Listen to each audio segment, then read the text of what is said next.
se seca su herida, se oyen ya los pasos del rey que se aproxima, hasta ver aún nos queda anunciar pueblo gente que Jesús está volviendo.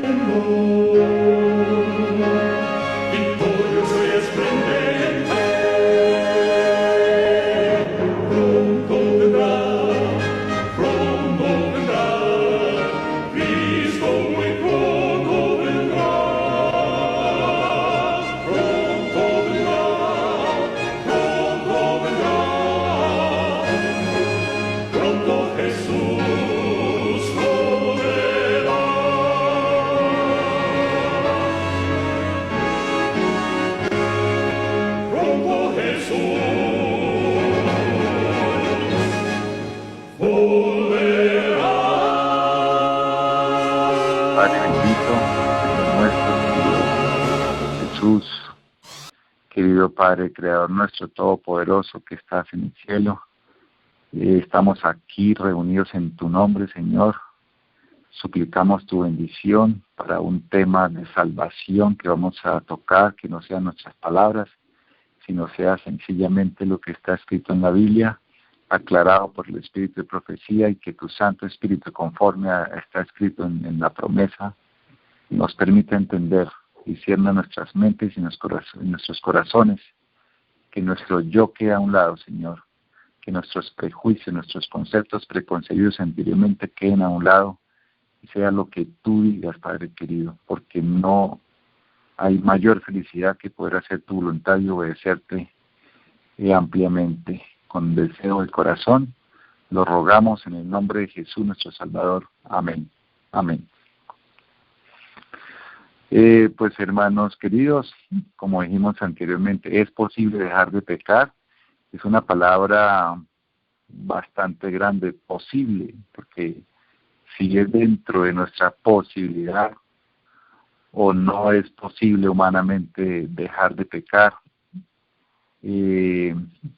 Este gran tema sobre el pecado y el tema de la fe son dos temas que han sido y serán una gran piedra de obstáculo en la carrera por el camino hacia la puerta angosta, para todos aquellos que desean, por supuesto, entrar por ella para salvarse, pero que ni han comprendido el mensaje, ni se han tomado el tiempo para conocer a Cristo, ni han abandonado su complacencia, la complacencia propia, ni su soberbia, ni el orgullo, ni el amor propio, muchas cosas. Por eso es tan difícil poder entender que es posible, que podría haber, o qué es lo que nos explica la Biblia cuando nos dice estas cosas. Pero mientras no haya una renuncia y una negación, va a ser imposible considerar, no solamente dejar de pecar, sino rechazar el pecado, que es más sencillo todavía. Rechazar el pecado debe ser sencillo. Parar de pecar de pronto es más complicado. Pero esa es la gran carrera que tenemos. Es la gran carrera hacia la puerta angosta, que todos corren afanosamente, porque por la puerta ancha no se puede lograr nada. La Biblia nos insta constantemente a alcanzar la santidad y desechar el pecado. Pues son dos cosas. Estamos en un camino de la santidad. Eso es lo que significa santos. O sea, somos un pueblo que ha renunciado al mundo y ha sido apartado por Dios. Eso lo dice en el capítulo 13 de Hechos. El Espíritu Santo mismo lo confirma, dice: apártame a este hombre para mí, para la obra que lo he separado. Eso significa el camino de la santidad. Ya estamos en el camino de la santidad. Entonces, ¿por qué queremos tomar por otro camino y salirnos de la santidad? Y el otro enfoque es el desechar el pecado. Así lo exhorta Santiago con un gran poder que le da Dios en el Evangelio. Dice Santiago capítulo 1, versículo 21, dice: por lo cual, desechando toda inmundicia y abundancia de malicia, recibid con mansedumbre la palabra implantada, la cual puede salvar vuestras vidas. Mira lo que está diciendo aquí. Dice palabras claves para poder entender este tema más adelante. Dice desechando la inmundicia. Desechar, o sea, ahí ya estamos hablando de desechar el pecado. Hay que colocar la mano y decir no. Siempre yo he dicho que no es pecado la tentación, porque Jesús fue tentado. O sea que ser tentado, tener tentación, sufrir tentación, hermanos, no es pecado. Entonces muchos están confundiendo por un lado, y quiero como aclarar esta parte. Muchos están confundiendo, no, pero es que todo el mundo peca porque mira, no es pecado, no es pecado la tentación. Pecado, ya dice Elena White, es entrar un poquito más en el terreno, es empezar a acariciar la tentación. Y luego que se acaricia la tentación, se da un paso más adelante todavía. Ya se empieza a considerar y después más, otro paso más. Entonces, cuando uno para en la tentación, ahí no hay pecado, la tentación no es pecado. Ahora dice otra palabra Santiago, dice, desecha abundancia de malicia. Y dice que recibid con mansedumbre. O sea, por eso Jesús dijo, aprended de mí que soy manso. En un manso no hay pecado voluntario. Por eso recibid la palabra implantada. Por eso dice, desecha y recibe la palabra. Si no desechas es porque no has recibido la palabra. Es muy sencilla esta exégesis. Si no se desecha algo es porque la palabra no ha sido recibida o no ha sido implantada. No ha sido implantada. Por eso Salmos es muy clara, la promesa que el Señor nos hará entender. Salmos 32:8 dice, yo te haré entender. Porque si no entiendo, pues no puedo asimilarlo. No puedo asimilar el mensaje, no puedo asimilar la exhortación. La Biblia dice que nos toca, hermanos queridos, nos toca, es una palabra fuerte, que tenemos que, tenemos que ser santos, es una orden directa de Dios. El ser santos es una orden directa, no es que si quiero, que si se puede, no, es que no hay opción. Es sí o sí. Hay que ser santos. ¿Cómo? Bueno, ahí nos van guiando poco a poco. Usted solamente dispóngase a entrar en el camino de la santidad. Mire, hay algo muy sencillo. Yo pues voy a ampliar esta parte un poquito. Cuando el pueblo de Israel fue sacado de Egipto, de la esclavitud del pecado, el Señor lo lleva al desierto, pero lo pone en una gran prueba. Entonces ya cuando el Señor lo saca al desierto, lo limpia. Lo está limpiando y inicia el camino porque lo aparta para sí, o sea, lo separa del mundo que es Egipto, símbolo del pecado, y lo guarda para sí. Eso ya está en el camino de la santidad. Entonces el pueblo le dice al Señor, dile a mi pueblo que marche, y el pueblo marchó en obediencia, o sea, ya estaba en santidad porque iba marchando. Todo lo posible, humanamente posible, el pueblo lo estaba haciendo. Marchó y marchó. Hasta que llegó a un punto que ya no podía marchar más.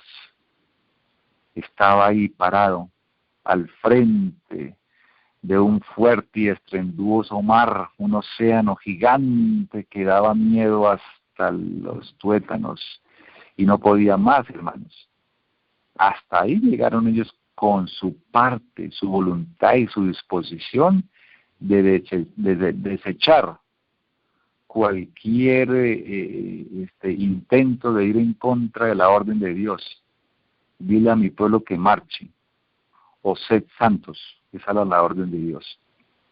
Cuando llegamos a ese punto en nuestra vida donde ya humanamente no podemos hacer nada, el pueblo tenía que cruzar al otro lado del río o del mar. Al cruzar al otro lado iban a ser perfectos y santos, se iba a cantar el himno de victoria, la victoria en Cristo Jesús, la victoria conseguida, la final, es un símbolo de la victoria final. Ahí no la habían conseguido, pero eso es un símbolo. Entonces viene el Espíritu Santo y les da el último empujón. porque ellos hicieron su parte. Ahora viene la parte divina, la parte imposible, o sea, la de alcanzar la total victoria, que era el otro lado del río. Y abre el mar, abre las aguas, y el pueblo pasa en seco. Ni siquiera hizo esfuerzos, pasó en seco. No tuvo problemas, pasó en seco porque habían obedecido. Entonces eso fue una victoria divino-humana, un gran esfuerzo entre el hombre y Dios, y se alcanzó. Eso simboliza la victoria final sobre el pecado. Este tema que estamos tratando hoy se llama victoria sobre el pecado también. Hemos de alcanzar la victoria sobre el pecado, sí o sí, hermanos queridos. Entonces, dice que tenemos que ser santos, es la orden directa de Dios. Mire, aquí dice Génesis capítulo 17, versículo 1. Leo en Génesis 17, 1, dice: Era Abraham de edad de 99 años cuando le apareció Jehová y le dijo: Yo soy el Dios Todopoderoso, anda delante de mí y sé perfecto. ¿Sé qué cosa? Sé perfecto. Anda delante de mí y sé perfecto. Esa es la orden que le dio a Abraham. Sé perfecto. No le dijo, ¿será que usted quiere ser perfecto? ¿O puede ser perfecto? ¿Será que? Pues no, nada. Sé es un imperativo. Imperativo es una orden. Sé perfecto. Y es tan perfecta la Biblia y el mensaje para el pueblo de Dios, porque el mensaje es para todo el mundo, pero específicamente aquí era para el pueblo de Dios, para que lo viviera, y luego así como Jesús mostró al mundo que sí podía en su humanidad, porque él tuvo las dos naturalezas, 100% las dos, es el gran misterio, podía en su humanidad dejar de pecar, entonces el pueblo tenía que aprender a practicar y luego enseñar al mundo, pero no lo hicieron. Pero Abraham sí lo hizo. Entonces, el mensaje es tan claro que vuelve y lo repite una vez más a la iglesia apostólica. Jesús lo repite en su magistral Sermón del Monte. Voy a leer Mateo capítulo 5, el último versículo. Dice: Sed pues vosotros perfectos, como vuestro Padre que está en los cielos es perfecto. Mire lo que le está diciendo, no es ninguna, no dijeron los apóstoles, pero qué Señor tan estricto. No era, él sabía que se podía hacer. Lo logró Abraham, lo logró Jacob, y aquí tenía que decirle al pueblo lo mismo, sed perfectos. Así le dijo a Abraham y lo repitió a su pueblo de la remanente, le dice, sed perfectos. Entonces esto no es ninguna casualidad ni un manual formal que el Señor tiene para repetir a cada generación. Eso no es que es una repetición de cada generación, no. Es una advertencia misericordiosa para que todo aquel que crea que así debe ser, como dice el Señor, entonces se aliste en las filas de Jehová de los ejércitos. Tenemos que empezar a armar. Tomen nota porque esto es la introducción y vamos a empezar a armar el rompecabezas. Primero, a Jesús le preguntaron que cuántos se salvarían. Según esto, sé perfecto, entonces ninguno se salva. Y le preguntaron, ¿cuántos se salvan? Muchos, pocos, ¿cuántos? A lo que el Señor respondió, en Lucas capítulo 13, versículo 24, encontramos la respuesta. Dice: esforzaos a entrar por la puerta angosta, porque os digo que muchos procurarán entrar y no podrán. Aquí está diciendo cuántos se van a salvar, porque es el antónimo, es lo contrario. Dice, si muchos no podrán, quiere decir que pocos se salvarán. Esos son los que se van a salvar. Por eso siempre habla el Señor que de los muchos no se agradó. Ahí está en la 1 Corintios capítulo 10. De los muchos, de la mayoría no se agradó el Señor, porque la mayoría va a tener el mismo pensamiento occidental, el mismo pensamiento de Egipto, de las costumbres de Egipto, el mismo pensamiento babilónico. No se puede, pero porque están presionados por algo detrás de ellos. En su interior hay muchas cosas. Entonces por eso el Señor dijo, muchos no lo lograrán, así que los pocos serán los bienaventurados. Entonces, ¿quiénes entrarán por la puerta angosta para salvación? Ya dijimos, pero vamos a dejar que la profeta también nos responda. Voy a leer del libro A fin de conocerle. Ese título es importantísimo, este libro, porque dice A fin de conocerle. Vamos a mirar ahora más adelante sobre el tema preciso de salvación, porque la hermana Helen White puso este título a su libro, A fin de conocerle, página 306. Dice, una puerta estrecha significa una puerta por la que resulta difícil entrar. Mediante esta ilustración, Cristo mostró cuán difícil es que los seres humanos dejen el mundo y sus atracciones para obedecer sinceramente y con amor los mandamientos de Dios. Mire lo que está haciendo énfasis ella. Vuelvo y repito esta parte. Dice que Cristo mostró que es muy difícil, no es imposible, está diciendo que es difícil solamente. Es muy difícil que los seres humanos dejen el mundo. ¿Por qué? Porque el mundo es la puerta tranquila, ancha, todo, no hay restricciones, pero en la puerta angosta usted debe entrar sin violar los mandamientos de Dios.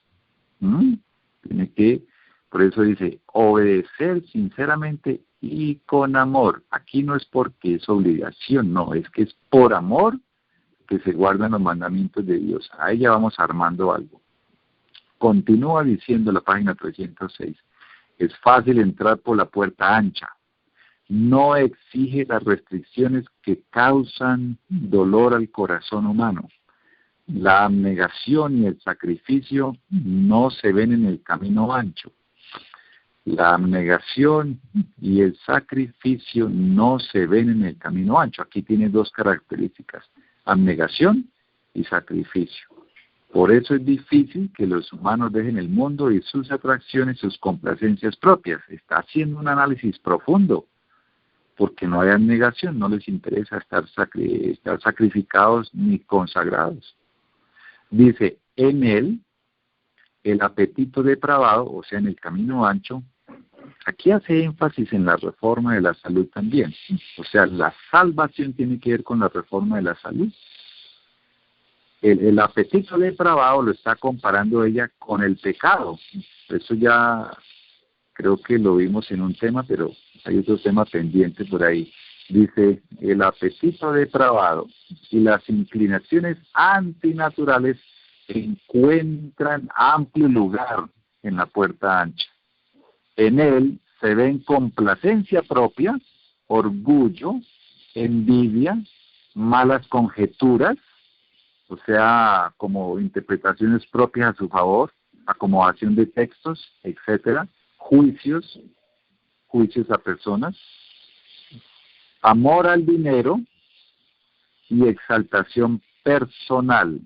Este es a fin de conocerle, página 306, pero también se encuentra en manuscrito 165 de 1899. Aquí vemos claramente lo que describe la profeta.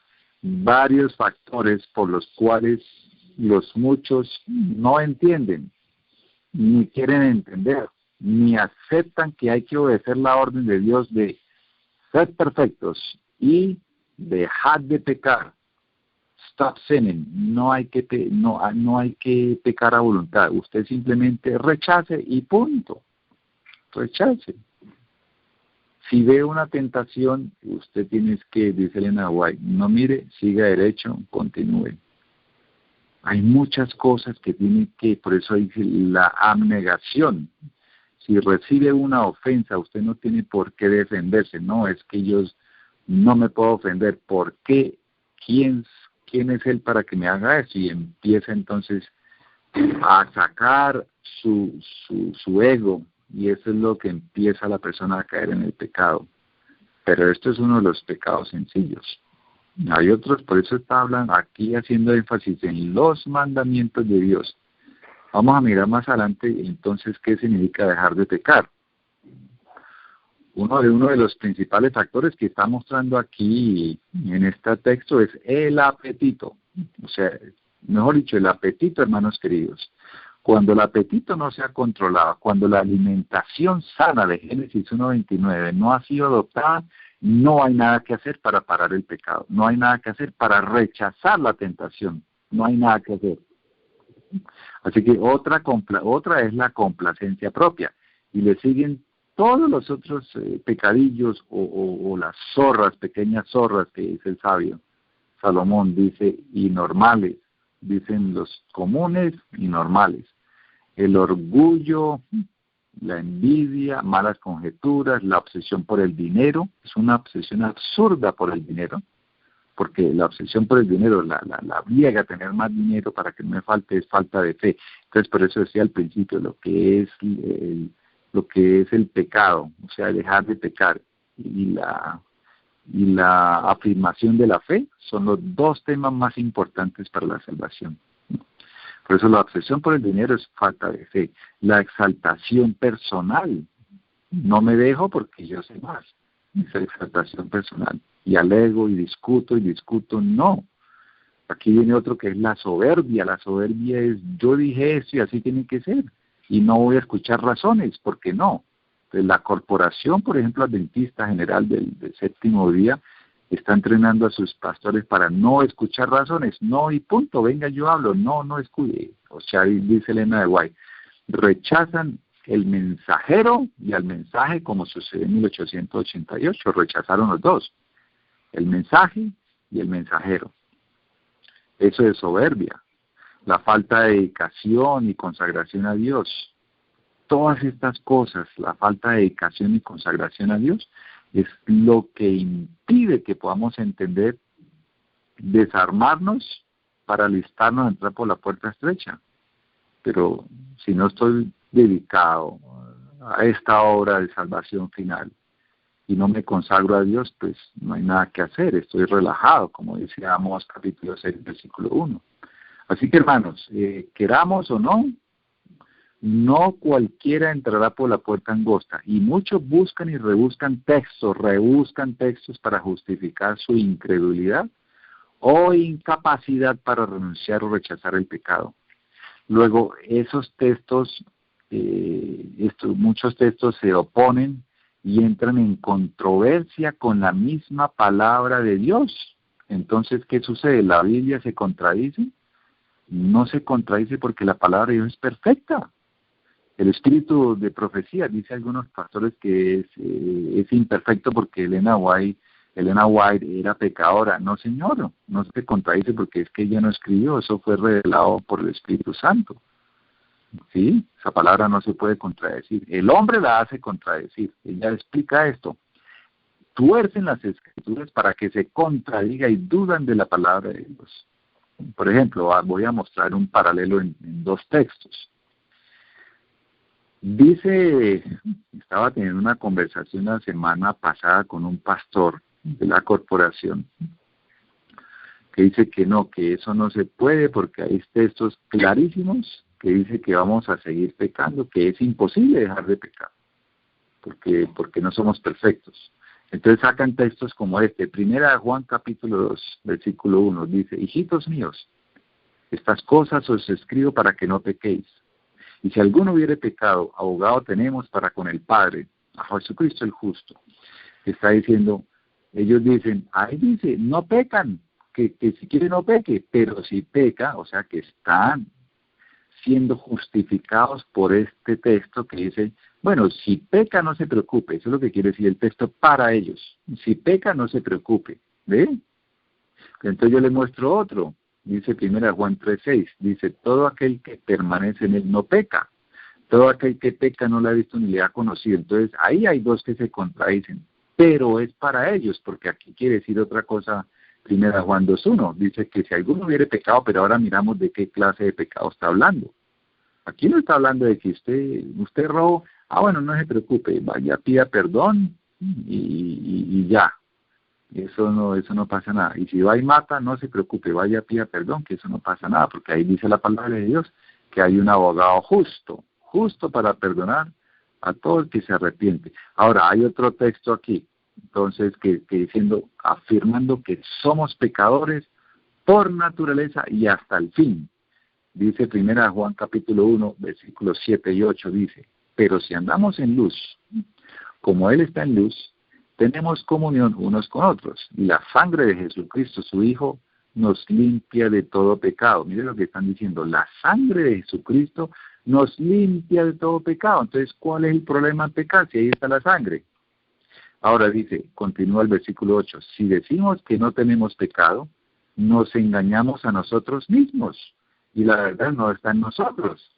Entonces, ¿usted qué me viene aquí a decir? Dicen, aquí dice, si decimos que no tenemos pecado, nos engañamos. ¿De por qué está diciendo que se puede estar sin pecado si aquí la Biblia dice que no? Es imposible porque entonces nos engañamos. ¿Sí ve cómo tergiversan las Escrituras? Aquí lo que está diciendo San Juan es una de las naturalezas del pecado. No está diciendo que puede pecar. Aquí es la naturaleza heredada. Ahora vamos a hablar sobre eso. Pero ellos la tergiversan. Dice, si decimos que no tenemos pecado, nos engañamos. No estamos diciendo que no tenemos pecado, porque tenemos una herencia del Edén.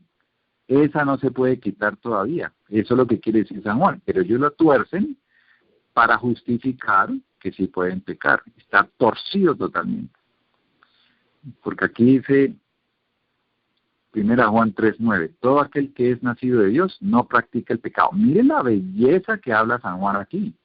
Dice, no practica el pecado. Es pecador, tiene una herencia pecaminosa, tiene una naturaleza caída, pero dice, no practica. O sea, la tiene guardada. Tiene su naturaleza que, como el ejemplo que vimos, que puse del pueblo que marchó hasta la orilla del mar, hasta ahí hizo lo posible porque su naturaleza no le daba para más. Y luego el Espíritu Santo los purifica para que puedan pasar al otro lado. Los purifica.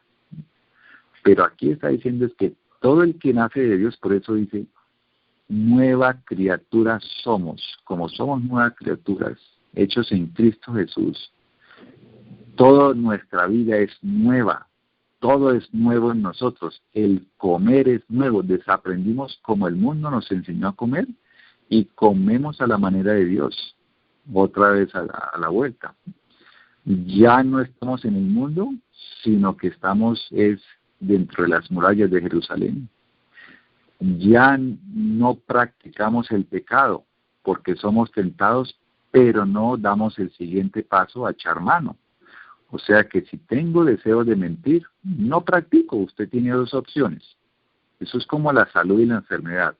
La salud es una opción.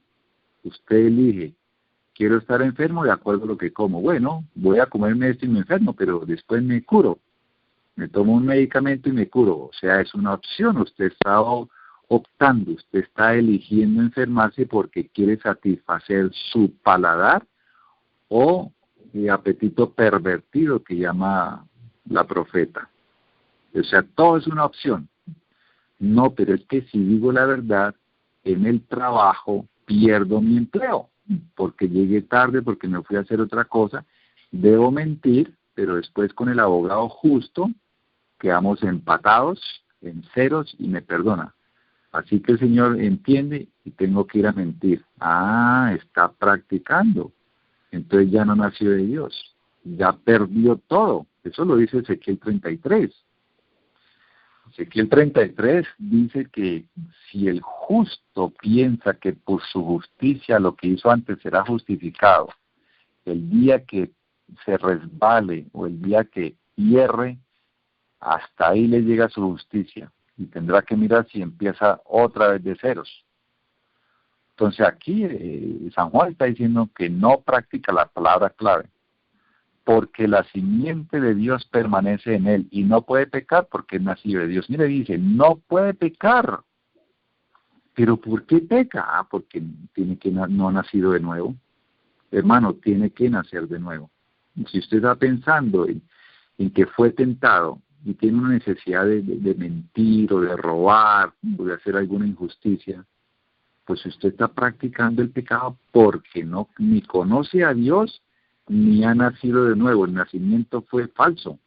Por eso es que se peca, porque no hay consagración, no hay abnegación. Es un nacimiento falso. Apocalipsis capítulo 21, versículo 8 dice lo siguiente: pero los cobardes e incrédulos, miren lo que dice, incrédulos, cobardes para enfrentar la verdad. Sí, pero es que eso sintió Pedro, fue cobarde por su vida. Por eso el que quiera salvar su vida la perderá por cobarde. Dice incrédulos, los abominables, homicidas, los fornicarios, hechiceros, idólatras y los mentirosos tendrán parte en el lago que arde con fuego y azufre, que es la muerte segunda. Aquí está diciendo que los que pecan así, haciendo estas cosas, no se salvarán. Pero abogado, tenemos a Jesucristo el justo. Eso es otra parte que vamos a seguir analizando. Hay que entender las dos clases de pecados que podemos analizar en este tema tan complejo. Voy a leer aquí un texto que es otra excusa que sacan, se los hagan hasta de memoria los de la corporación y muchos otros hermanitos de verdad presente, para decir que somos pecadores hasta el fin, hasta el mismo fin, hasta la medianoche. Somos pecadores hasta la medianoche. Está en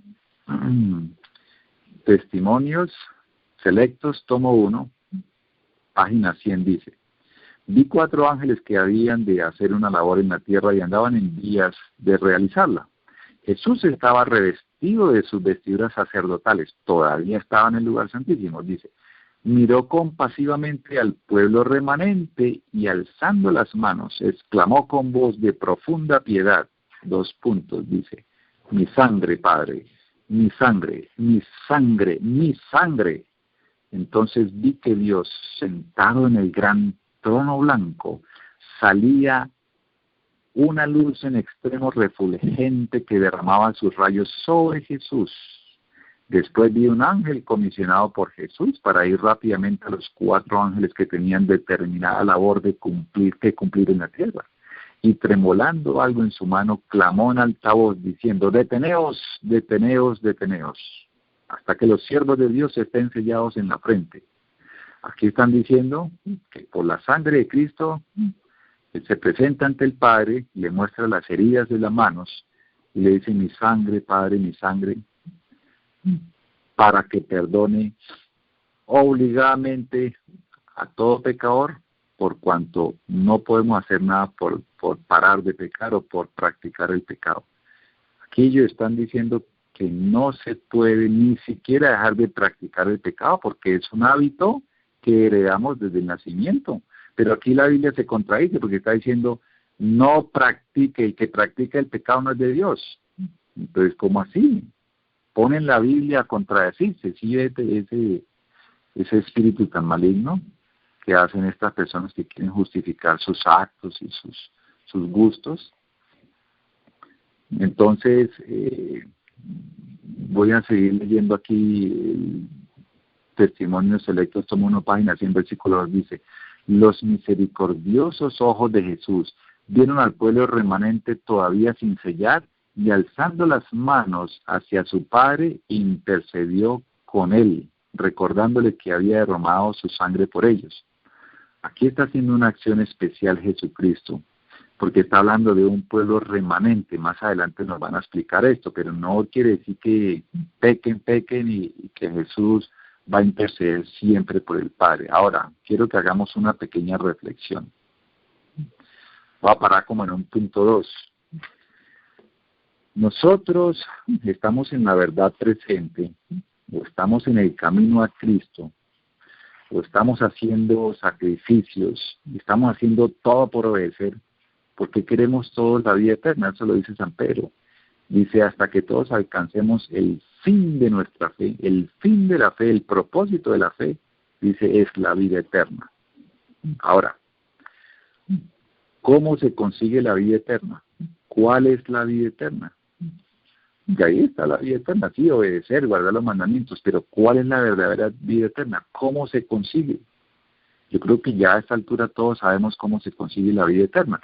La explicación la da Jesucristo en el capítulo 17 del libro de San Juan, en el versículo 3. Y dice: y esta es la vida eterna, que te conozcan a ti, oh Padre, y a Jesucristo a quien has enviado. Esa es la vida eterna. ¿Conocer a quién?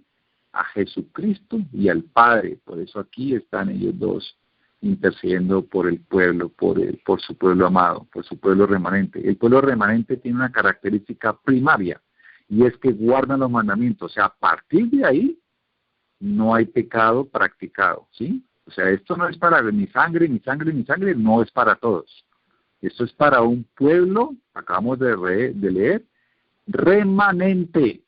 Acuérdense que todos se perdieron, todas las iglesias se perdieron, por haber fornicado, por haber hecho alianzas, se prostituyó, se convirtieron en ramera, toda esa historia la conocemos, y se perdieron. Dice San Pablo, quedaron postrados en el desierto, excepto Josué y Caleb, un remanente. Entonces estas promesas no son para todos, mis queridos hermanos, eso es para un pueblo remanente, pero remanente no es cualquiera. Creo que nosotros nos hemos entregado a Jesucristo, hemos renunciado al mundo y a muchas cosas, porque queremos conformar el pueblo remanente de Dios del final de los tiempos, que es este. Y si somos pueblo remanente, debemos tener una característica mínima que se llama los que guardan los mandamientos de Dios y tienen la fe de Jesús. Dos características. Y dice, y la fe de Jesucristo es el espíritu de la profecía. El espíritu de profecía. Esas dos características. Que yo no puedo decir que soy remanente, pero peco de vez en cuando mintiendo, robando, o no sé, haciendo otra cosa. No sería pueblo remanente. Ahí estaría contradiciendo la verdad de Jesucristo. Entonces volvamos a analizar. La vida eterna es conocer a Jesús. Esa es la vida eterna, ¿verdad? No podemos olvidar este versículo. La vida eterna, repito, es conocer a Jesucristo y al Padre. Ahora, voy a volver a leer 1 Juan, capítulo 3, versículo 6. Dice, todo aquel que permanece en él no peca. ¿Sí ve lo que dicen? No peca. Uy, pero es que es imposible. Bueno, usted está alegando contra la Biblia, hermano querido. No, pero es que no se puede, pero está alegando contra la Biblia. Usted está discutiéndole a Jesucristo. A mí no me discuta porque yo no soy nada. Yo soy pecador, pero de una naturaleza heredada. No soy pecador porque practico. ¿Ve? Usted está alegando contra la Biblia. Aquí dice, todo aquel que permanece en no peca. Ahí no dice nada, no cuestionemos la palabra de Dios, porque escrito está ahí, la boca de Jehová lo ha hablado. Vuelvo y repito, el que permanece en él no peca. Y ahora vuelve y explica. Explica Juan, explica. Dice, todo aquel que peca no le ha visto ni le ha conocido. Ah, entonces unimos esto con Juan 17:3. Si aquí dice que el que peca es porque no le ha conocido, entonces, ¿qué estoy haciendo? Si la vida eterna es conocer a Jesús, pero aquí dice que no le ha conocido, entonces ya estoy por fuera de la vida eterna. Ve la explicación tan bonita que la misma Biblia nos da. ¿Por qué queréis alegar con las Sagradas Escrituras? Todo aquel que es nacido de Dios no practica el pecado, dice San Juan en 1 Juan 3:9. Si usted practica el pecado, no ha nacido de Dios, dice Juan. O sea, ¿qué tiene que hacer, hermano y hermana? Nacer de nuevo. Usted debe ir a clamarle a Dios y arrodillarse y decir, es necesario, Señor, que yo nazca de nuevo. No he nacido de nuevo. Estoy haciendo algo que no he nacido de nuevo, porque estoy practicando el pecado. Hasta ahí vamos entendiendo una parte de lo que es conseguir la vida eterna. Pero entonces vuelvo y digo, pero es que la sangre de Cristo me limpia de todo pecado. No, hermanos, eso no significa esta parte. Me limpia de todo pecado es porque tengo una naturaleza heredada pecaminosa. Pero Jesús le dijo, vete y no peques más. Entonces yo volví y robo, ven y me limpia, y volví y robo, y volví y me limpia, volví y robo, y volví y me limpia. Eso ya es un pecado acariciado que no tiene perdón. Hay que empezar a entender estas cosas. No aleguemos contra la palabra de Dios, más bien entendámosla bien. Mire, yo voy a leer aquí el conflicto de los siglos, para que vamos entendiendo, madurando, ya vamos llegando al punto maduro, ya vamos llegando, hermanos queridos. El conflicto de los siglos, página 604, que habla sobre la angustia de Jacob, el título. Nos habla de la verdadera angustia de Jacob. Todos hablan de la angustia de Jacob y muchos no saben qué es la angustia de Jacob. No, es que es la tribulación. No, no es ninguna tribulación, hermano querido. La angustia de Jacob no es ninguna tribulación, porque el pueblo de Dios será protegido por el Señor. Ahí lo dice Apocalipsis capítulo 3, versículo 10. Fernando, Por antes de que leas Sí. eso, ¿no? El de la tribulación. Cuando dices practicar el pecado, es como que tengo el gusto, o sea, tengo un pecado acariciado, o porque nosotros tenemos tendencia al pecado, y tenemos la naturaleza de pecado, ¿no? Pero entonces cuando dices practicar es algo que lo hacemos, es un pecado acariciado. O es Bueno, algo que... exactamente, esto lo dice San Juan. Dice que si ya estamos en el camino del Señor, no practicamos el pecado. O sea, ¿quién practica el pecado? Tú acabas de decir, ¿tenemos una tendencia al pecado? No, tenemos una tendencia a los dos polos. Nuestra naturaleza original, ¿cuál es? Pecado. No es pecaminosa, no es pecaminosa.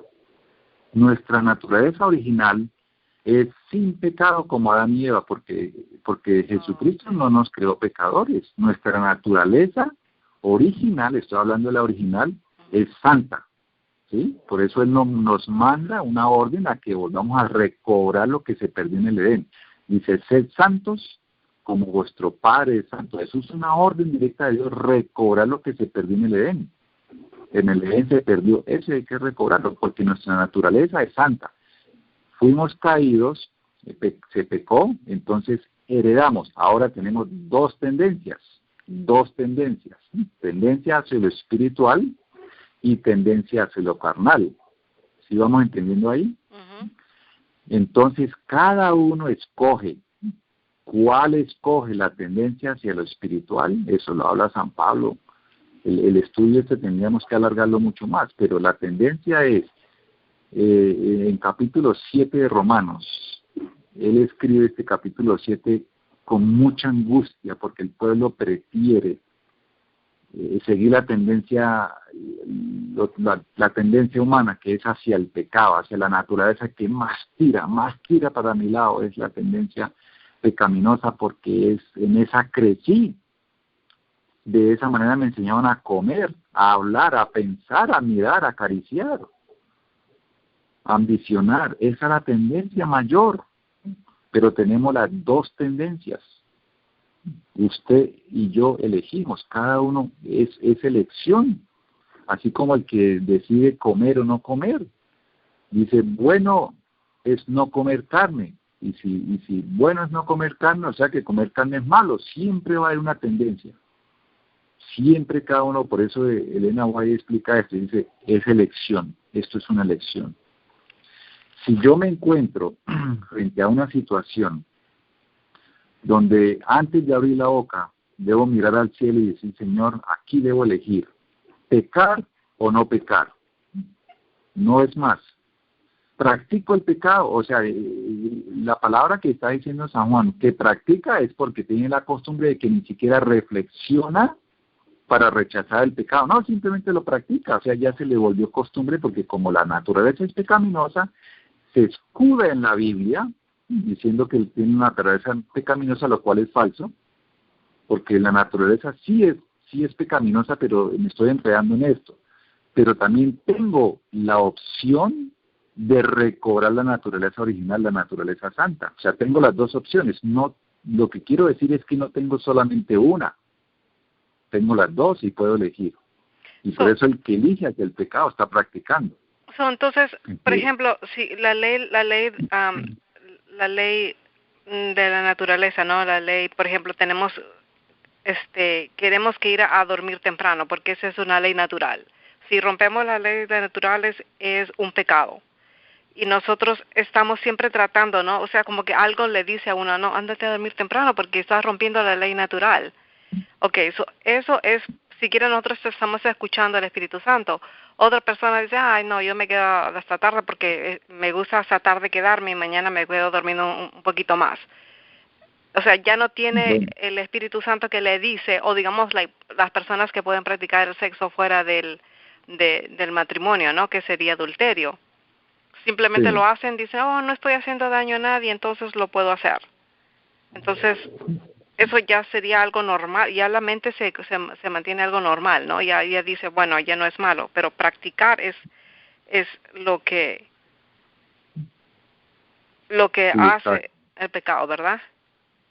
Sí, exacto. Es el tema de elección, elección. Esos dos ejemplos son un poquito diferentes, porque el uno estoy violando directamente, pero si el otro me acuesto tarde porque tengo que estudiar un tema, la Biblia, tengo que orar por una persona, Jesús amanecía y entonces Jesús pecaba, no. Es que él amanecía, pasaba horas enteras porque estaba haciendo algo para agradar al Padre. Entonces es muy diferente que estemos haciendo algo para agradar al Padre y otra cosa para desagradarle, que es fornicar, por ejemplo, y perjudicar al prójimo. Entonces Sí, son pero dos cosas que nos... para agradar al Padre, el Padre quiere que nos levantemos mejor temprano porque nuestra mente está más limpia que en la noche. Eso está bien, pero si tienes algo que hacer con justificación, por ejemplo en este programa, que nos empiecen a hacer preguntas para una persona de salvación o de salud, pues yo no me voy a ir a dormir a las 9 porque tengo que primero ayudar a la persona. Eso dijo Jesucristo. No vas a hacer algo por salvar la vida de una persona. Eso es diferente. Amén. ¿Sí? Entonces, pero si yo me voy a dormir tarde porque quiero ver televisión o porque no, eso sí ya es estar contra la salud. Todo tiene una explicación ahí, pero una cosa es romper los mandamientos. Yo no puedo mentir porque tengo que justificarnos. Yo no, la mentira no hay justificación para mentir. No es que pierdo el empleo y con qué comen mis hijos. Sí, pero entonces ofendió a Jesús porque lo que más detesta Dios es la mentira.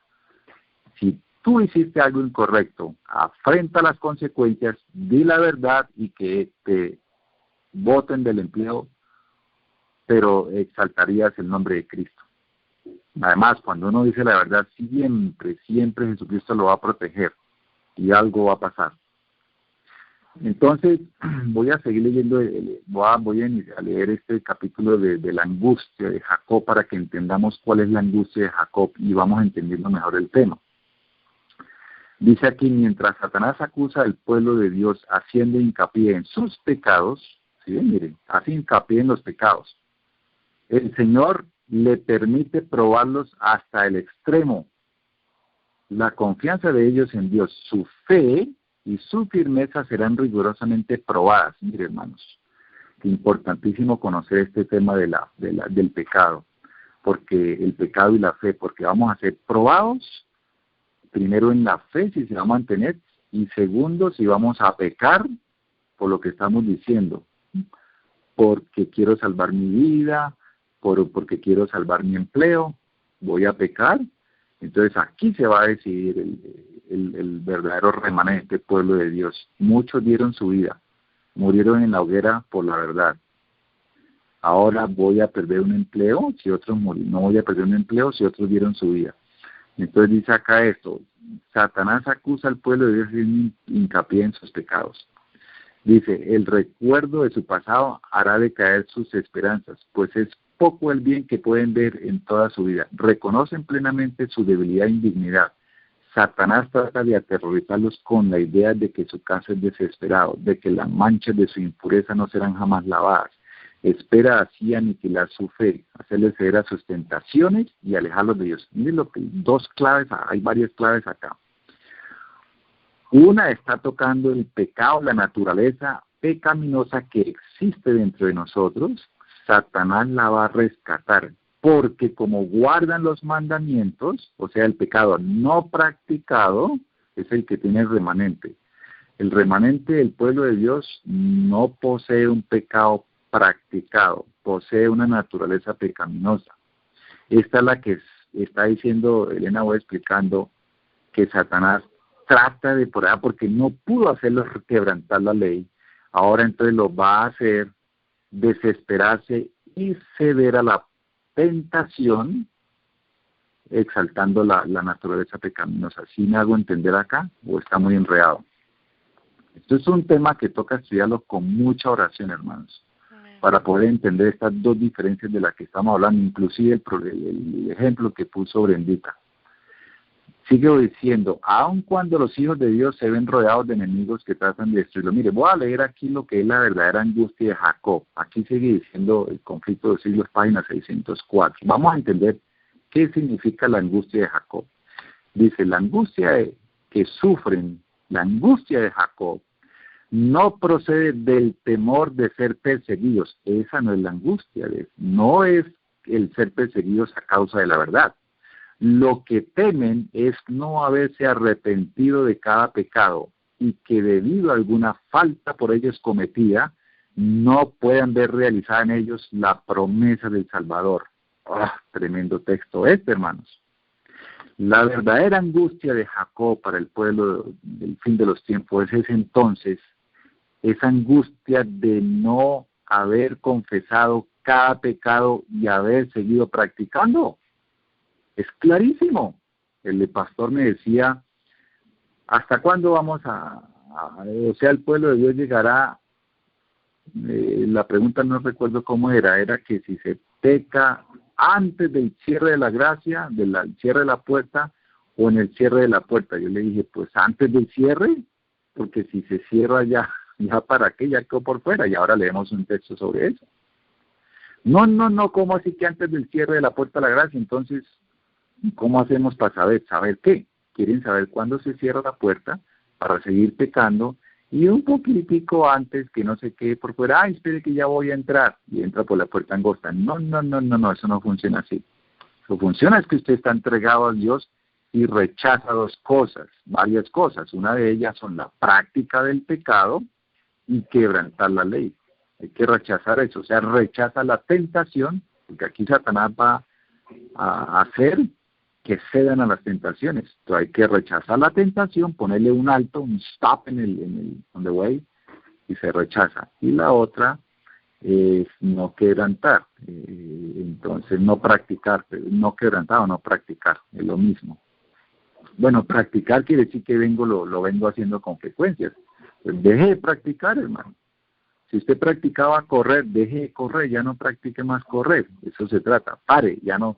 Y pero es que, bueno, el que fumaba, entonces, no practique más, no, pero es que, o el que comía carne, no practique más comer carne, no, pero es que la última. ¿Cómo así que la última? Si usted ya sabe que le hizo daño, entonces sigue practicando comer carne de vez en cuando, una vez a la semana, eso es práctica, eso no va con Dios.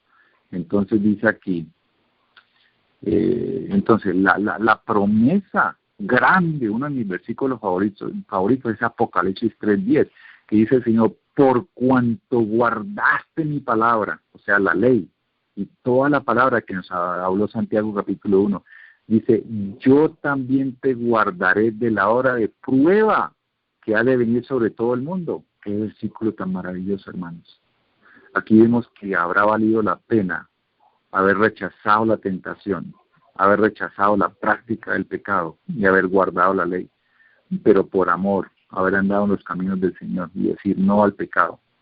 Una cosa es que yo sea pecador, hay cosas que hago sin darme cuenta y peco. Ofendí a mis hermanos, ofendí a Brenda, le dije algo que no quería. Bueno, pequé, pero no fue a voluntad. Eso es una cosa distinta, pecar así. Hice una palabra mala porque en ella iba llena de orgullo. Bueno, pero eso es un pecado por mi naturaleza sucia, mis trapos de inmundicia, pero otra diferente es quebrantar la ley, que yo la conozco. Yo no conozco a veces mis reacciones, pero sí conozco la ley, la luz que me fue dada. Entonces hay una gran diferencia entre estas dos cosas. Sigue diciendo acá, dice sobre el conflicto de los siglos sobre el pueblo de Dios, dice, afligen sus almas ante Dios, recordándole cada uno de sus actos de arrepentimiento, de sus numerosos pecados y la promesa de Salvador. ¿Forzará a alguien mi fortaleza? Haga conmigo paz. Sí, haga paz conmigo, dice Isaías 27:5. Eso es otra, porque si no estoy en paz, o sea, la paz significa fuera de pecado. Si no estoy en paz, no entro, sencillamente no hay entrada. Ese fue el rechazo de 1888, la paz con Cristo, Isaías capítulo 1. Dice, si vuestros pecados fueren como la grana, serán emblanquecidos como la nieve. Venid ahora y estemos en paz, dice el Señor, estemos a cuentas. Y no quisieron estar a cuentas con el Señor. Querían seguir en el camino de pecado, porque les convenía. Entonces eso ya es fuera de todo, sin palabras.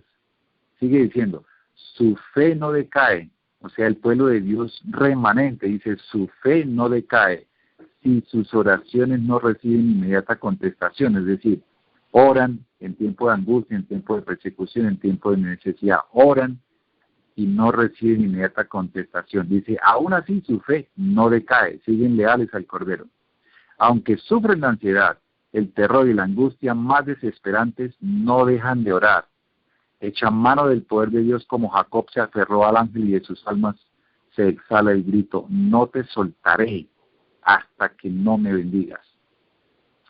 Miremos esta última parte de este texto. Dice, si Jacob no se hubiese arrepentido previamente del pecado, dice previamente, ahí está simbolizando la puerta de la gracia, antes de que se cierre, mucho antes de que se cierre la puerta de la gracia.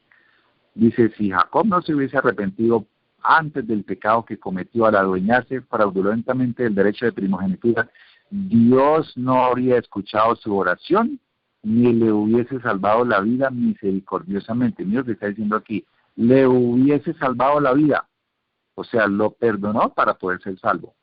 Así dice el texto, en el tiempo de angustia, si el pueblo de Dios conservase pecados aún inconfesos, sin confesar, cuando lo atormenten el temor y la angustia, sería aniquilado. La desesperación acabaría con su fe y no podría tener confianza para rogar a Dios que le librase. Qué texto tan maravilloso. Conflicto de los siglos, página 604. Si estamos entendiendo esto, hermano, o sea, si el pueblo de Dios en el tiempo de angustia no ha confesado todos los pecados mucho antes, ya no habrá oportunidad. Ya no habrá oportunidad y Dios no los va a librar. Voy a leer una parte aquí que a algunas personas les pareció enredado y es escrito por uno de los pioneros en un libro que se llama Camino consagrado a la perfección cristiana, capítulo 7. Dice, todo el pecado existente desde su origen en el mundo hasta el mismo final del mundo, o sea, del mismo final de este, dice, le fue cargado a Cristo. Todo el pecado existente le fue cargado a Cristo. Juntos, dice, el pecado tal cual es en sí mismo y tal cual es al cometerlo. Ya vamos entendiendo esto. A este pionero, A.T. Jones, Dios lo inspiró a entender el asunto del pecado. Dice, el pecado que es en sí mismo, o sea, nuestra naturaleza pecaminosa, y el pecado que es al cometerlo nosotros, o sea, el que se practica. Vamos entendiendo estas dos posiciones. A.T. Jones también lo entendió como Ellen White. Dice, el pecado en su tendencia y el pecado en el acto. Seguimos mirando. Los dos pecados, hermanos. Tenemos que entender estas cosas para que no nos desesperemos, porque perfectos sí estamos en el camino de la santidad y sí tenemos que ser perfectos, pero seremos perfectos al cruzar al otro lado del río, que es el empujón que nos va a dar el Espíritu Santo cuando lleguemos ahí al punto, hasta el agua que nos llega hasta el cuello. Entonces ya como nosotros marchamos en obediencia, Él nos hace perfectos. Eso es lo que viene a hacer Cristo. Vamos a leer eso ahorita. El pecado en su tendencia, o sea, la naturaleza ¿qué? Pecaminosa, y el pecado en el acto, o sea, el que se practica. O sea, el pecado, dice aquí, el pecado tal cual es hereditario en nosotros, aquí lo amplía mejor, dice, vuelvo y repito, el pecado tal cual es hereditario en nosotros, no cometido por nosotros. O sea, el pecado hereditario que no es cometido por nosotros, porque lo tenemos de herencia. Pecamos espontáneamente, no es cometido a voluntad. Y el pecado que cometemos, ¿sí? Ahí están las dos clases de pecado. Ya vamos entendiendo mejor. El pecado hereditario que no cometemos a voluntad y el pecado que cometemos. El que se violenta la ley, porque conocemos el que sabe hacer lo bueno y no lo hace, le es contado por pecado. Ya sabemos la palabra de Dios, pero es el que estudia la Biblia profundamente con la ayuda de estos textos maravillosos. Hermanos queridos, pecar a voluntad, pecaremos a voluntad. ¿Por qué pecamos a voluntad? No, pero es que toca. No toca, hermano. Usted simplemente dice no, no y no. Por eso ahí lo dice la Biblia. El ángel lo dijo, no, renunciad, no continuéis. Porque pecar a voluntad es abominable, porque significa crucificar a Cristo de nuevo. No puedo pecar a voluntad, o si queremos crucificar a Cristo. No, pero es que soy débil. Hermano, ¿quiere crucificar a Cristo? No, pero es que no puedo. Usted es solamente que decida. Esto es cuestión de decisión. Ya lo acabamos de ver, que una cosa es el pecado hereditario en nosotros y otra cosa es el pecado que cometemos a voluntad. Mire lo que dice aquí, Hebreos capítulo 10, versículo 26. Mejor no lo puede decir San Pablo. Hebreos 10, 26. Porque si continuamos pecando deliberadamente, ¿será que vuelvo a repetir? Porque dice, porque si continuamos, quiere decir, San Pablo está diciendo, si continuamos, quiere decir que se venía practicando. Entonces, deje de practicar, pare y empiece a conocer a Jesucristo, para que no peque más. O sea, nazca de nuevo. Entonces, como usted nació de nuevo, ya no debe pecar. Pero entonces San Pablo dice, porque si continuamos pecando deliberadamente después de haber recibido el conocimiento de la verdad, ya no queda sacrificio alguno por los pecados. Hermano, este texto es poderosísimo y contundente. No aleguemos con la santa palabra. No hay nada que hacer ahí. No se puede seguir pecando, hermanos. ¿Es posible dejar de pecar? Sí es posible dejar de pecar. Solamente es cuestión de decisión. Pero ¿cuándo pecamos? Cuando no queremos. ¿Por qué dice San Pablo? Si es que el pecado, si hago lo que no quiero, es porque el pecado mora en mí. Claro, eso es el pecado que mora en nosotros, porque es el hereditario. Eso ya es otro asunto. Usted va y pide perdón y Jesucristo, ahí es donde aplica esto. La sangre de Jesucristo, abogado tenemos, al justo Jesucristo, que nos perdona, porque cometimos un pecado que no está en nosotros, que no lo cometimos, que es hereditario, nos hizo pecar esa sangre pecaminosa. Pero eso es una cosa, y otra cosa está diciendo San Pablo, que pecar deliberadamente después de haber recibido la verdad es abominable, porque no queda más sacrificio. O sea, ya Jesucristo no va a venir. Y en otro texto dice Ellen White que estamos crucificando de nuevo a Jesucristo.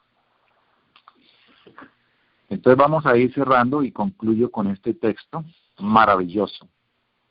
Un texto maravilloso que nos toca dejar de pecar antes del cierre. Dice Testimonios para la Iglesia, tomo 2, para que lo apunten. Testimonios para la Iglesia, tomo 2. Páginas 317 a la 321. Doy todas esas páginas porque ahí va a hablar de la reforma pro salud también, de la intemperancia, del apetito pervertido, que eso nos hace pecar, nos hace violentar la ley. Eso va a hablar todas esas cosas. Entonces dice el texto, nos estamos preparando para encontrar a aquel que aparecerá en las nubes de los cielos, escoltado por una hueste de santos ángeles, para dar a los fieles justos el toque final de la inmortalidad. Amén. A eso es lo que viene Jesucristo a hacer, a dar el toque final de la inmortalidad, no más. El toque final.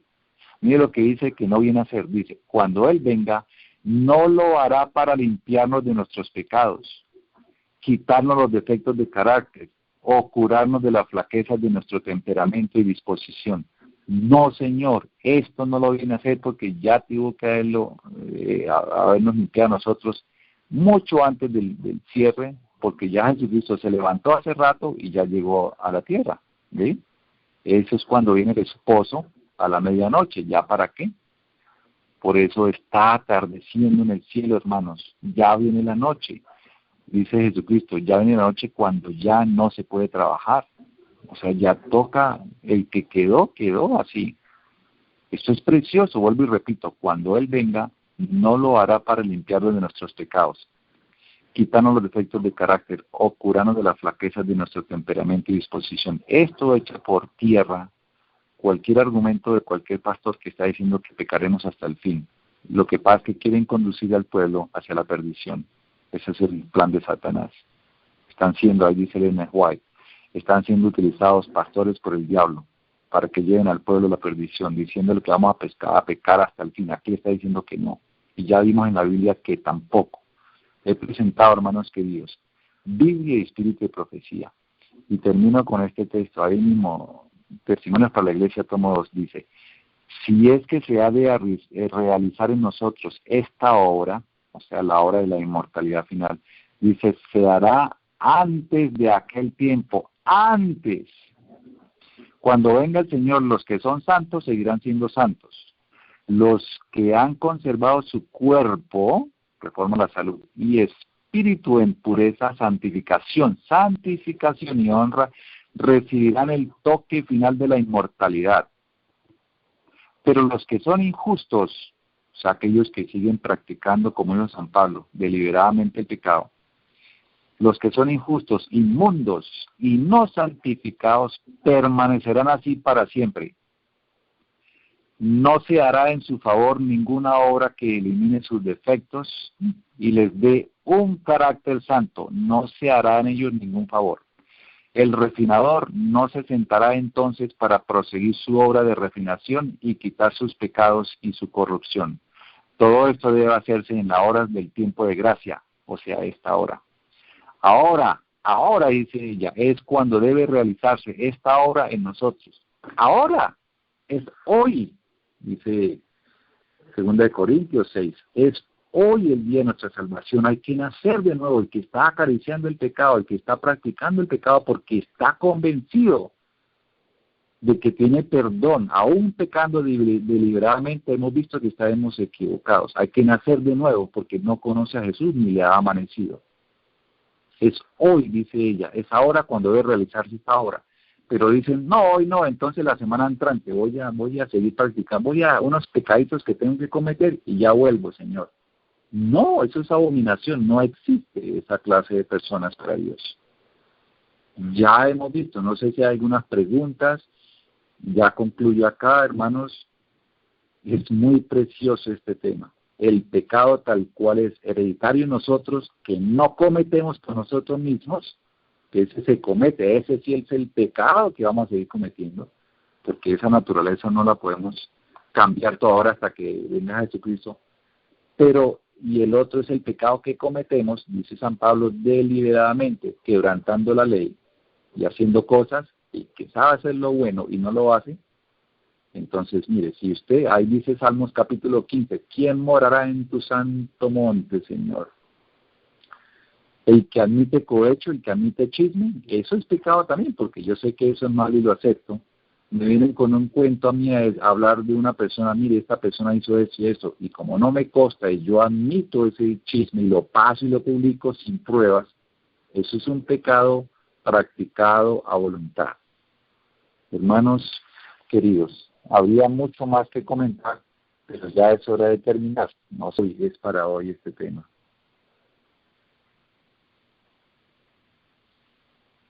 Ahí un dato que les puedo dar es que sigan investigando más y leyendo en la Biblia, por ejemplo, la historia de Job, que el Señor lo consideró que había dejado de pecar, y era un humano, un hombre igual que nosotros. Había dejado de pecar, había rechazado el pecado. Sin embargo, en Job capítulo 20, versículo 20, él dice que si yo me justificare, me condenaría mi boca. Si me dijere perfecto, esto me haría inicuo. O sea, él mismo, humildemente, se consideraba un hombre todavía pecador. En defensa, un hombre había dejado de pecar, pero él quería ser humilde todavía. Pero él rechazaba constantemente el pecado. Mismo Dios lo conoció, lo reconoció que había dejado de pecar.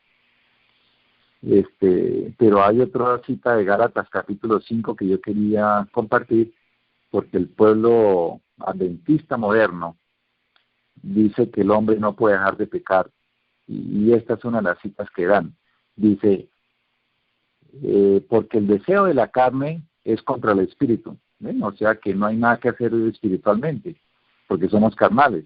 Y el del espíritu es contra la carne, y estos se oponen entre sí para que no hagáis lo que quisierais. Ya hemos hecho esta disertación y ya podemos entender ese texto de San Pablo, qué es lo que quiere decir.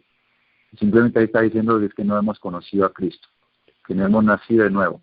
Pero cuando somos espirituales ya no pecamos porque ya conocimos a Cristo. Peca porque no conocemos que a voluntad deliberadamente hay que dejar de pecar.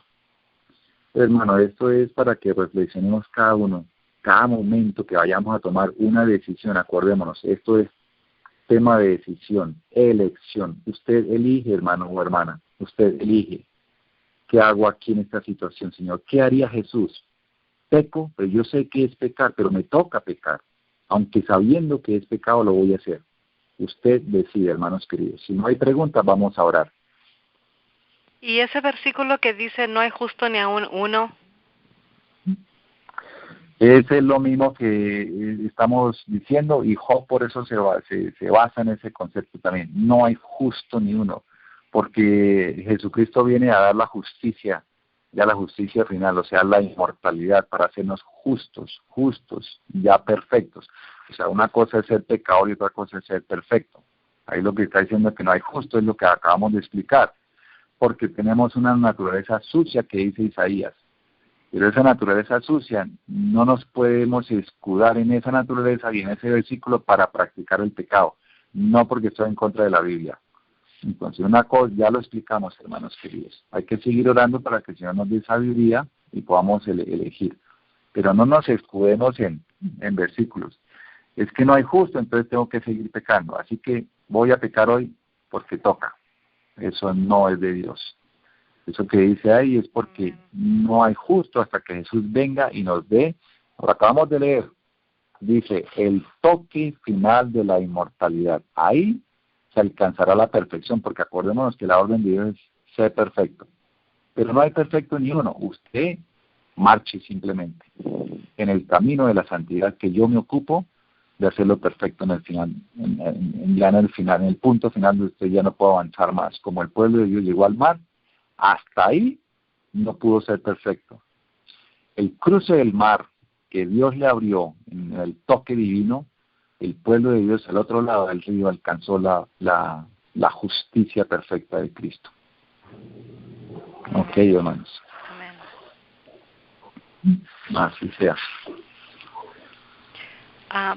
No he visto ninguna pregunta, solamente los hermanos agradeciendo por el tema de esta noche, Fernando, que es muy importante entenderlo, porque Amén. sí, lo predican de una manera diferente.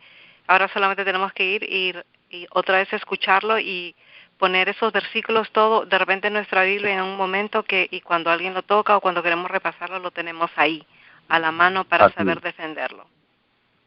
Así es, sí, tener un resumen, un tema sobre todo, esas partes importantísimas en la diferencia, esas diferencias, esas dudas de todos, no hay justo sino uno, que por qué seguimos pecando. Bueno, ya hemos visto por qué esas dos clases de pecado, el hereditario, que no es por nosotros, y el pecado que cometemos y practicamos deliberadamente, como dice San Pablo en Hebreos capítulo 10. Bueno, querido hermano, entonces vamos a orar, despedimos. Amén. Entonces oramos. Padre nuestro que estás en el cielo, santificado, alabado y glorificado sea tu santo, santo y bendito nombre por toda la eternidad, Señor. Tú eres santo y perfecto, y tú quieres que nosotros lleguemos allá y lo lograremos con la ayuda de tu Santo Espíritu. Pero mientras tanto tú nos has dado una luz, un camino muy claro y sendero por el cual caminar. No permita, Señor, que andemos a izquierda o a derecha por no perder alguna cosa importante personal nuestra.